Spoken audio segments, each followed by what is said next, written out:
Selamat berjumpa para mahasiswa sekalian. Perkenalkan, saya Sutrisna Koswara, pengajar mata kuliah Biokimia Pangan Dasar. Mata kuliah ini merupakan salah satu mata kuliah wajib pada program studi Teknologi Pangan, Departemen Ilmu dan Teknologi Pangan, Fakultas Teknologi Pertanian, IPB University. Pada pertemuan pertama ini, kita akan membicarakan struktur dan fungsi sel, terutama fungsi sel yang terkait dengan reaksi biokimia di dalam bahan pangan yang akan kita bicarakan pada topik-topik berikutnya. Capaian pembelajaran pada topik 1 tentang struktur dan fungsi sel ini adalah setelah menyelesaikan topik ini, para mahasiswa diharapkan mampu yang pertama mendeskripsikan perbedaan antara sel ekariot dan sel prokariot. Yang kedua, menjelaskan fungsi berbagai organel sel. Kita masuk pada subtopik yang pertama. Sel adalah dasar kehidupan. Pertama kita membahas dulu apa yang disebut dengan kehidupan atau makhluk hidup ya. Dalam hal ini makhluk hidup harus ya, mempunyai 3 sifat atau karakteristik umum. Yang pertama, melakukan metabolisme. Yang kedua, tumbuh. Yang ketiga, berkembang biak atau bereproduksi. Ketiganya harus terdapat bersama atau harus ada ketiga-tiganya. Salah satu tidak ada, tidak bisa digolongkan sebagai makhluk hidup. Berikutnya kita akan membicarakan secara singkat saja teori tentang sel. Teori ini, teori sel ya, telah dinyatakan pada pertengahan abad ke-19. Kalau kita rangkum hanya 2 saja. Yang pertama, sel adalah unit dasar dari kehidupan. Kenapa? Karena sel adalah unit paling sederhana atau paling kecil yang menunjukkan eksistensi secara independen. Jadi sel itu bisa merupakan makhluk hidup tunggal atau makhluk hidup bersel satu yang tentunya semua kegiatan ya dilakukan di dalam sel itu, baik itu metabolisme, kemudian tumbuh, kemudian juga membelah diri ya atau bereproduksi, atau merupakan bagian dari miliaran sel yang menyusun makhluk hidup seperti hewan, tumbuhan, dan manusia. Tetapi kalau dilihat dari masing-masing individu sel itu mempunyai proses atau aktivitas yang independen, terutama aktivitas yang berhubungan dengan metabolisme ya. Itu teori sel yang pertama. Teori sel yang kedua, semua makhluk hidup tersusun atas sel tanpa kecuali ya. Semua makhluk hidup yang ada di bumi ini tersusun atas sel. Teori ini masih relevan kecuali ada sedikit tambahan bahwa ada virus ya, merupakan satu-satunya makhluk hidup yang bisa atau hanya hidup dengan menginfeksi sel ya. Foto-foto yang di bawah ini menunjukkan tokoh-tokoh atau ilmuwan yang berjasa di dalam mengembangkan teori sel. Yang paling kiri adalah Anton van Leeuwenhoek. Ini merupakan orang pertama yang mempelajari sel hidup. Kemudian Matthias Schleiden itu menyatakan bahwa semua tanaman terdiri atas sel. Kemudian Theodor Schwann menyatakan bahwa semua hewan terdiri atas sel.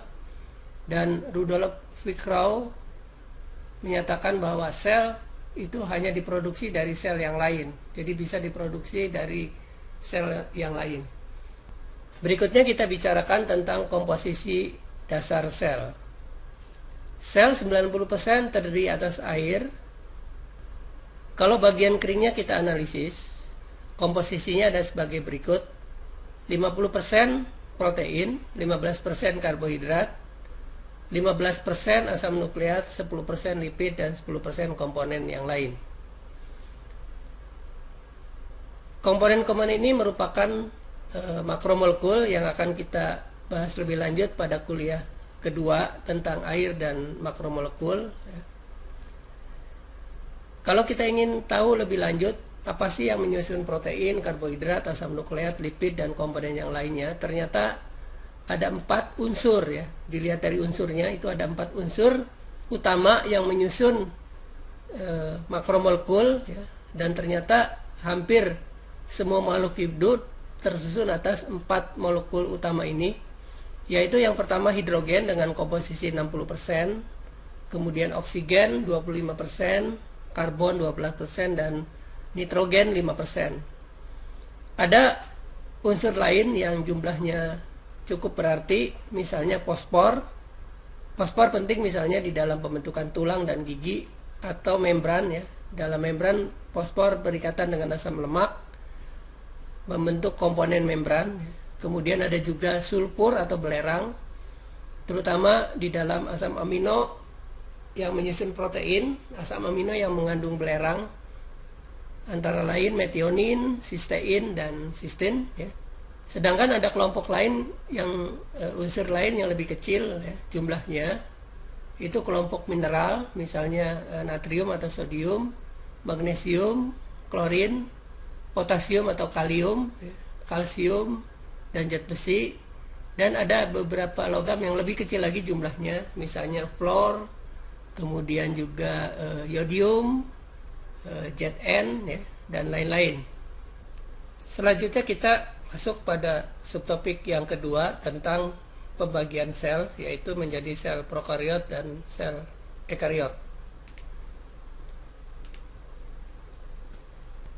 Sel merupakan atau mendasari building block dari kehidupan.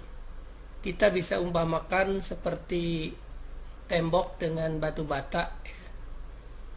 Nah, tembok itu ibaratnya kehidupannya, batu bata adalah penyusunnya atau building blocknya. Jadi begitu pula makhluk hidup tersusun atas sel ya, yang sebagai building block dari kehidupan itu ya. Kenapa demikian? Karena sel merupakan unit terkecil ya dari suatu organisme, tapi memegang peranan penting ya. Karenanya biasanya untuk studi tentang bioteknologi misalnya, itu pemahaman tentang sel menjadi sangat kunci ya, sangat penting. Nanti kita banyak bicarakan pada saat pertemuan yang ke-7 ya. Di situ bagaimana memproduksi produk-produk bioteknologi seperti tanaman transgenik ya. Kita melakukan modifikasi di tingkat sel gitu ya. Kemudian bahkan di tingkat DNA ya, yang dimodifikasi kemudian dimasukkan ke dalam sel. Kemudian selnya itu dibuat berkembang biak ya, yang sudah kemasukan DNA asing ya ke dalam sel itu, sehingga lahirlah tanaman baru dengan sifat-sifat baru yang diinginkan ya. Nanti kita akan bicarakan banyak pada saat memproduksi atau pada saat topik tentang bioteknologi, terutama topik tentang produksi tanaman transgenik. Sel dapat tumbuh, berkembang biak, menggunakan energi dan beradaptasi, dan juga mempunyai respon terhadap lingkungannya. Jadi sel itu ini adalah ciri-ciri kehidupan ya. Jadi sel mempunyai ciri kehidupan seperti halnya makhluk hidup ya. Sel juga dapat merupakan satu organisme utuh ya. Jadi hewan bersel satu ya. Bisa juga merupakan satu dari miliaran sel yang menyusun suatu organisme, misalnya manusia, tanaman, kemudian juga hewan ya. Pengelompokan yang umum dari sel adalah dilihat dari ada tidaknya inti sel. Nah, berdasarkan ada tidaknya inti sel, sel dikelompokkan menjadi 2. Yang pertama disebut prokariot ya, tidak memiliki inti sel atau nukleus. Ini ada yang di sebelah kanan, ini adalah bakteri tidak mempunyai inti sel ya. Kemudian ada ekariot yang memiliki inti sel di sini ya. Ini adalah sel hewan contohnya, dan juga sel tanaman itu termasuk ekariot. Kita bicarakan satu-satu, kita mulai dari prokariot terlebih dahulu ya. Prokariot merupakan organisme bersel tunggal yang tergolong di dalam kingdom Monera ya. Kemudian prokariot juga tidak memiliki inti sel dan struktur internalnya tidak terorganisasi ya dibandingkan sel lain, terutama dibandingkan dengan sel prokariot. Informasi genetika yang dibutuhkan itu terdapat di dalam sel ya, terapung-apung. Nanti kita akan bicarakan pada slide selanjutnya ya. Ada dua jenis prokariot yang umum. Yang pertama bakteri, yang kedua adalah blue green bakteria ya. Kita perkenalan cepat dengan blue green bakteria itu. Pada intinya blue green bakteria itu berbeda dengan bakteria biasa karena dia ya bisa membuat makanan sendiri. Jadi seperti tanaman memanfaatkan cahaya membuat makanan ya untuk dirinya sendiri. Kalau bakteri pada umumnya kan memperoleh makanan dari luar sumber, misalnya dia membutuhkan zat ya dari luar yang ada di lingkungannya, misalnya untuk sumber karbon ya, sumber protein itu diambil dari lingkungannya. Sekarang kita lihat bagaimana struktur umum dari prokariot dengan melihat salah satu contoh yang paling banyak dipelajari, yaitu bakteri E. coli atau Escherichia coli ya. Ukurannya sangat kecil, diameternya kira-kira setengah mikrometer ya. Kemudian panjangnya 1,5 mikrometer. Jelas dia tidak mempunyai inti sel ya, dan bersel satu ya. Kita lihat strukturnya lebih detail, dan bandingkan dengan struktur umum prokariot. Pertama ada sitoplasma, kita lihat di dalam E. coli juga ada ya sitoplasma di sini. Ada sitosol dan sitoplasma, nanti kita bicarakan apa itu sitosol dan apa bedanya dengan sitoplasma ya. Kemudian ada kromosomal material ada di daerah ini ya. Terapung-apung di dalam sitosol ini senyawa-senyawa kromosom ya. Kemudian ada juga dinding dan membran sel ya. Jadi ada membran sel di dalam sel, kemudian ada dinding sel juga ya. Kemudian ada ribosom, dan ini memang antara prokariot dan ekariot sama-sama punya ribosom, karena ribosom itu adalah tempat penting ya untuk sintesis protein. Kita nanti akan banyak bicara tentang ribosom itu pada saat membicarakan tentang translasi ya. Translasi itu pada kuliah atau pada pertemuan yang ke-6 nanti ya. Dan ada dinding sel, dan yang terakhir ada alat gerak yang disebut flagella ya, untuk alat geraknya. Berikutnya kita lihat eukariot ya. Dibandingkan dengan sel prokariot, ekariot mempunyai organel dengan struktur bermembran ya. Dan dia mempunyai nukleus ya.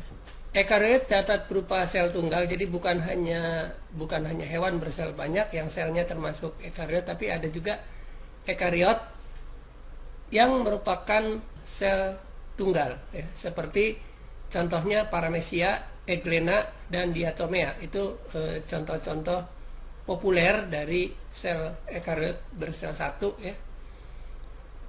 Bisa juga merupakan satu dari miliaran sel yang menyusun tanaman dan hewan ya. Ini contoh gambar ini adalah, kita akan dalami lagi nanti ada apa saja ini. Contoh sel tanaman, ekariot tanaman, kelihatan ada inti sel ya. Kemudian di sini ada contoh sel hewan juga ya.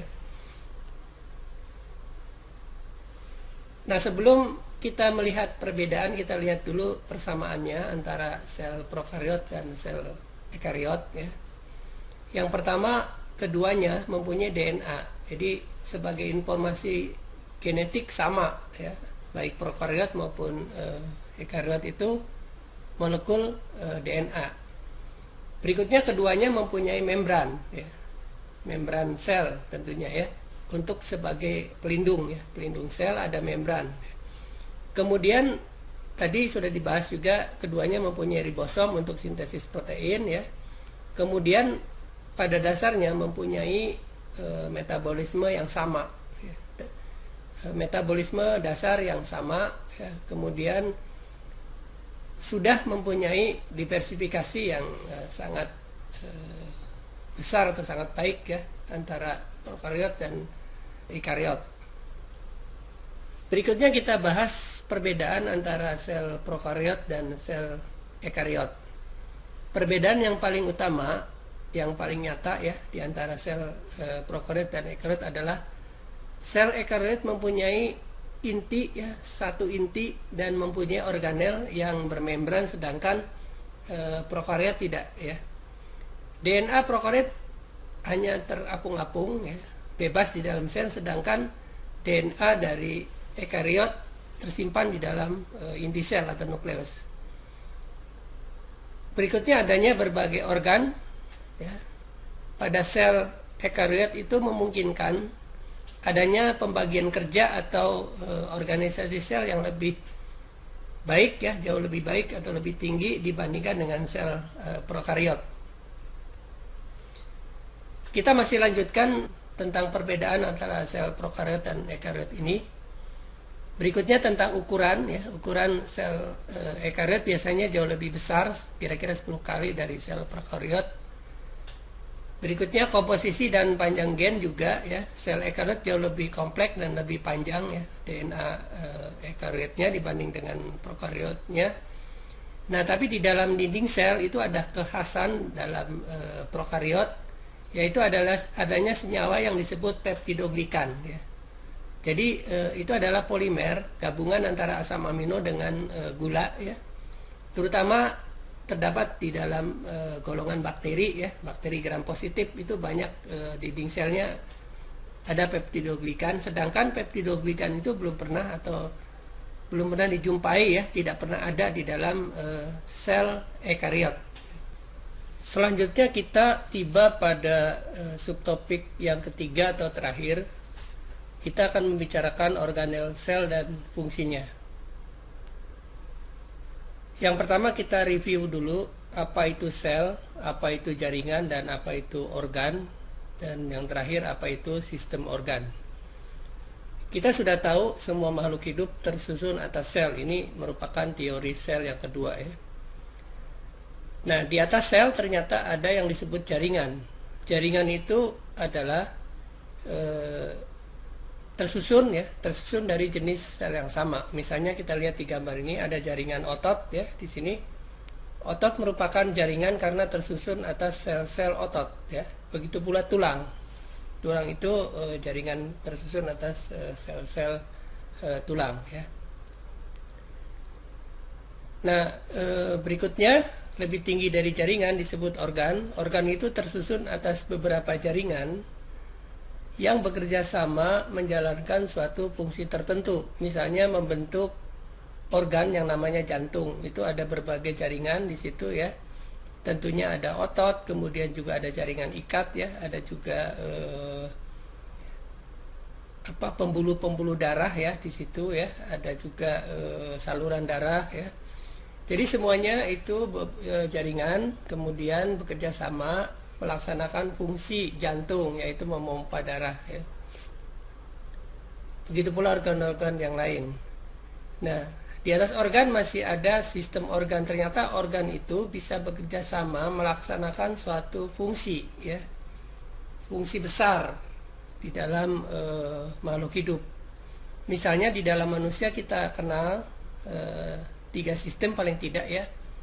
Yang pertama sistem pencernaan ya, nanti banyak di pangan itu sistem pencernaan, kemudian sistem peredaran darah, dan juga contoh lain sistem pernapasan ya, dan juga ada sistem reproduksi. Jadi ada 4 ya, bukan 3, paling tidak ada 4 sistem itu. Itu disebut sebagai sistem organ. Oke. Kita latihan sebentar. Di sini ada daftar ya.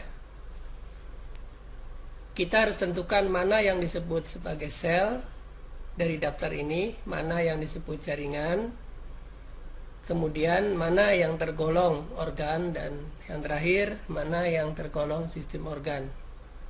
Oke, yang pertama sperma ya. Tentunya sperma adalah termasuk sel ya.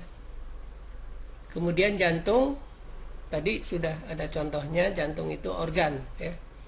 Kemudian otot juga tadi sudah dicontohkan, otot adalah jaringan. Sama tulang juga sudah dicontohkan, tulang adalah jaringan. Daun ya.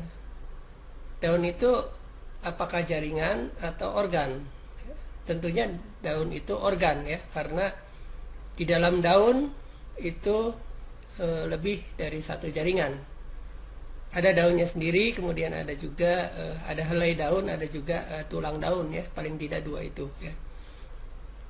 Kalau sistem pencernaan tadi sudah dicontohkan merupakan satu dari 4 sistem ya yang utama di dalam tubuh manusia ya, itu adalah sistem organ ya. Nah, neuron tentunya adalah sel. Ini adalah sekedar review saja. Sebelum kita masuk ke dalam organel di dalam sel itu sendiri. Oke, kita mulai dari pengertian organel dulu ya. Organel adalah struktur di dalam sel, jadi bagian dari sel atau subselular yang mempunyai fungsi khusus ya. Ada beberapa organel yang penting ya. Misalnya ribosom untuk mensintesis protein ya, tempat mensintesis protein.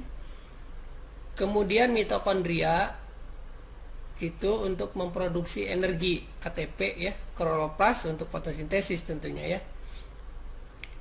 Kebanyakan organel dikelilingi oleh membran kecuali ribosom ya. Oke, kita bicarakan satu-satu. Sebelumnya kita lihat dulu apa yang ada di dalam sel hewan, organel apa saja, kemudian nanti berikutnya apa yang ada di dalam sel tanaman. Dalam sel hewan kelihatan jelas ini ada eukariotik ya, ada nukleus atau inti sel, kemudian ada sitosol ya, di sini ya mengelilingi. Kemudian ada ini retikulum endoplasma ya. Kemudian ada membran plasma, kemudian ada badan Golgi di sini ya. Kemudian juga ada mitokondria ya. Ada lisosom di sini ya, lisosom biasanya untuk mendegradasi makromolekul yang ada di dalam sel ya. Sebelum nantinya semua dikeluarkan ke dalam sitosol ya. Nah, berikutnya di sini adalah organel sel ekariot dari tanaman ya. Tadi kan sama-sama ada inti sel, ada retikulum endoplasma juga, ada sitosol ya. Sama dengan sel hewan, ada mitokondria ya. Yang berbeda adalah paling tidak ada 2 organ. Pertama kloroplas ya. Kloroplas itu hanya ada di sel tanaman, dan ada fokula. Fokula itu banyak di sel tanaman, besar-besar ya. Bahkan ini merupakan organel yang kelihatannya besar ya, paling besar ya. Banyak di dalam sel tanaman. Kemudian sel tanaman juga mempunyai dinding sel di sini ya, dinding sel ini ya. Cell wall, dinding sel. Oke, kita lihat satu-satu. Pertama inti sel. Inti sel atau nukleus merupakan pusat informasi dari sel ya. Jadi informasi genetika ada di dalam inti sel ini ya. Di dalam inti sel terdapat cairan ya, bahan cair di dalam nukleus yang disebut nukleoplasma.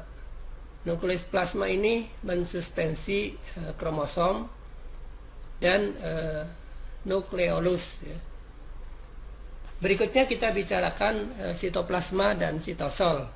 Sitoplasma adalah isi ya, isi di luar inti, bentuknya cairan seperti lendir ya, dan berada di dalam membran plasma ya.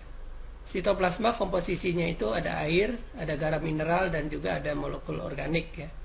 Di dalam sitoplasma ekariot banyak organel-organel yang bermembran seperti gambar di sini kan, ada retikulum endoplasma, kemudian juga ada nukleus ya, ada mitokondria, semuanya ada di dalam sitoplasma ya. Sitosol adalah bagian yang cair non partikel daripada sitoplasma ya. Di dalam organel-organel seolah-olah terlarut ya di dalam sitosol itu. Nah, kalau kita lihat di sini ya secara skematis itu ada sel membran, kemudian ada sitoplasma ya, ada yang terlarutnya, ini organel ya, kemudian ada juga nukleus di sini. Kita bicarakan tentang ribosom, nanti ribosom akan banyak dibahas pada pertemuan yang ke-6 ya, tentang sintesis protein, karena sintesis protein terjadi di ribosom ya. Jadi ribosom ini merupakan organel kecil ya, tersusun atas RNA dan protein ya. Jadi ada RNA kemudian ada protein membentuk ribosomal RNA ya. Tidak mempunyai membran. Dan untuk sintesis protein tadi ya, kemudian nah RNA-nya biasanya yang ada di dalam ribosomal RNA itu ya disebut sebagai mRNA ya, yang mengandung informasi genetika di dalamnya ya, yang disebut kodon ya. Yang disebut kodon ya, atau kode genetika di dalam itu. Nanti kode ini sesuai dengan asam amino ya yang dibawa oleh disebutnya tRNA ya. Nah, tRNA dan mRNA itu akan bergabung di dalam ribosom menggunakan kedua subunit ini. Jadi ada subunit kecil ya, ada subunit besar atau 50S dan 30S ya. Nanti kita akan bicarakan lebih lanjut di dalam sintesis protein mengenai peranan kedua subunit ini atau kedua sisi ya. Ada disebut sisi kecil, ada disebut sisi besar ya.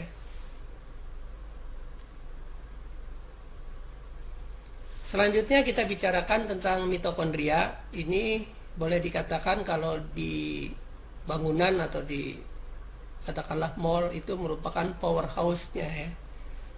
Jadi di dalam sel itu ada powerhouse juga. Jadi untuk menghasilkan energi. Dan ini disebutnya sebagai mitokondria ya. Organelnya besar ya di dalam sel eukariot, tempat respirasi sel untuk menghasilkan energi ya. Biasanya berisi enzim ya. Dan di dalam mitokondria terjadi dua tahapan respirasi yang penting ya di luar. Jadi ada dua, pertama adalah siklus asam sitrat ya atau siklus TCA, yang kedua adalah fosforilasi oksidatif ya. Itu menghasilkan ATP ya. Nanti setelah UTS ini akan banyak dibahas ya. Sebelum siklus TCA itu ada proses lagi ya yang disebut glikolisis, tapi itu terjadi di luar dari mitokondria, jadi di sitoplasma ya. Kemudian hasil dari glikolisis itu masuk ke dalam siklus ya, siklus TCA. Mitokondria juga dikelilingi oleh membran, bahkan ada dua membran, ada membran luar dan membran dalam ya. Kemudian membran ini berlipat-lipat ya. Nanti di situ ada dua bentuk yang sangat penting ya. Ada klista dan matrik, dan di sini biasanya berisi enzim-enzim ya. Enzim-enzim untuk sintesis ATP di situ ya. Selanjutnya kloroflas. Ini ada di sel tanaman dan alga ya, tempat terjadinya fotosintesis. Kloroplast juga terdiri atau tersusun atas dua membran ya, membran dalam yang disebut tilakoid. Jadi kalau kita belah ya, ini potongan kloroplast, ada 2 membran, di dalamnya ada tilakoid ya. Nah, tilakoid ini ada protein-protein yang diperlukan di dalam proses fotosintetik ya. Jadi itu kloroplast hanya terdapat di dalam sel tanaman ya. Berikutnya kita bicarakan tentang organel yang bernama retikulum endoplasma. Ini ada 2 macam, ada yang halus ya, disebutnya smooth, biasanya lebih kecil ya, letaknya agak jauh dari inti. Kemudian ada juga yang kasar ya, atau rough retikulum endoplasma yang kasar ya. Bentuknya seperti tubular ya, dan bermembran. Kemudian kantong juga ya, di dalamnya ada seperti kantong ya. Perannya apa? Perannya ternyata untuk sintesis protein, membran, dan protein-protein yang akan diekspor keluar dari sel ya. Jadi ini proses pematangan protein. Kemudian setelah jadi protein berfungsi dikeluarkan dari sel ya, atau untuk membentuk membran. Berikutnya adalah badan Golgi, itu berupa kantong-kantong ya, yang tipis ya, dan mempunyai membran juga ya, untuk menampung dan juga memodifikasi lebih lanjut protein-protein yang dihasilkan oleh retikulum endoplasma ya. Berikutnya lisosom. Lisosom ini adalah organel di dalam sel yang berfungsi untuk mencerna atau menghidrolisis, karena di dalam lisosom mengandung enzim-enzim untuk memecah makromolekul seperti protein ya. Berarti ada enzim di protease, ada karbohidrat ya, ada juga lemak ya. Itu yang ada di dalam sel oleh lisosom akan dipotong-potong ya, atau dihidrolisis ya. Kemudian hasil kerjanya ya tentunya hasil hidrolisis protein kan asam amino ya dan peptida, nanti dikeluarkan ke sitosol. Begitu pula hasil hidrolisis karbohidrat, biasanya gula ya, dan lemak ya. Ini strukturnya bulat seperti ini, di dalamnya banyak enzim, dan di sini terjadi proses hidrolisis ya. Nah, selanjutnya kita bicarakan tentang fokula ya. Fokula itu berisi cairan ya, jadi kantong besar biasanya ya, dan berfungsi sebagai organ untuk pencernaan atau untuk pembuangan ya. Di dalamnya ada pigmen, kemudian ada hasil buangan metabolit dan bahan terlalu lainnya ya. Jadi fokula ini banyak, biasanya ada beberapa ya. Ini ada, di sini ada fokula, dan biasanya yang terbesar ya, yang terbesar di dalam sel tanaman ya. Nah, ini yang terakhir dari organel adalah dinding sel ya. Dinding sel itu mengelilingi sel tanaman, protista, fungi ya. Tadi kita sudah bicarakan juga ciri khas dari sel prokariot, itu mempunyai dinding sel yang tersusun atas peptidoglikan ya. Terutama di dalam bakteri gram positif disebutnya itu banyak mengandung peptidoglikan ya. Tanaman dan bagian-bagian juga itu membentuk struktur karena ada dinding sel itu ya. Jadi di dalam dinding sel itu ada tekanan itu memberikan struktur ya, struktur di dalam dinding sel itu, dan ada tekanannya ya, disebut tekanan turgor atau cairan sel di dalam dinding sel, itu mensupport pembentukan struktur dari jaringan tanaman ya. Baik, itu adalah kuliah kita pada pertemuan pertama ini. Kita akan berjumpa lagi pada pertemuan berikutnya. Terima kasih atas perhatiannya. Sampai jumpa pada kuliah berikutnya.